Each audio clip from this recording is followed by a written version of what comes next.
তপন,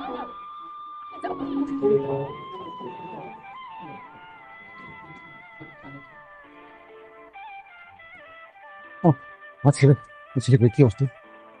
তবু কই, চলো। লাভ নেই। কেন?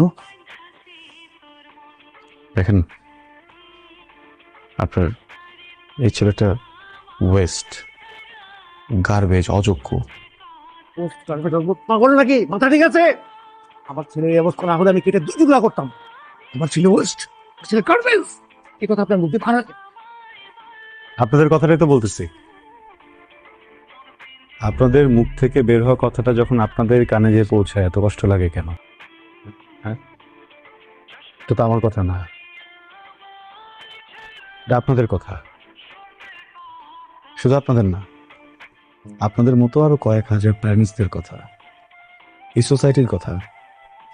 একটা বাচ্চা, ওর ব্রেন কিভাবে ওয়ার্ক করে, ওর চাওয়া পাওয়া কি, ওর ইন্টারেস্ট কোন বিষয়ে, কোনো কিছু বিচার না করে ওর রেজাল্টে A+ কেন পেলো না, এই জন্য পুরো সোসাইটি মিলে একসাথে একটা বাচ্চাকে ধিক্কার জানায় দেন।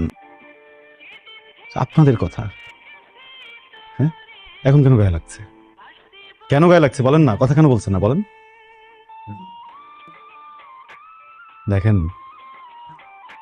আপনার বাচ্চাটাকে আমি অনেকদিন পড়িয়েছি, কিন্তু আপনি ওকে যতদিন আপনার কাছে রেখেছেন হয়তো বা অতদিন রাখিনি, কিন্তু তারপরও আমি এখানে দাঁড়িয়ে চ্যালেঞ্জ করে বলতে পারি আপনাদের থেকে আপনাদের বাচ্চাকে আমি বেশি চিনি, আমি বেশি জানি, এতদিন ওকে আমি বেশি বুঝেছি।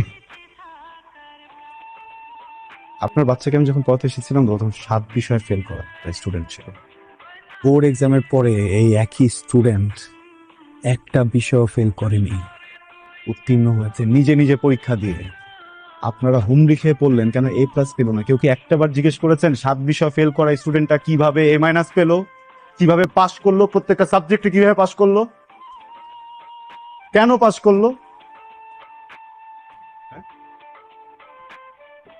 আপনার আপন সন্তানের প্রাপ্তিটা আপনার চোখে পড়লো,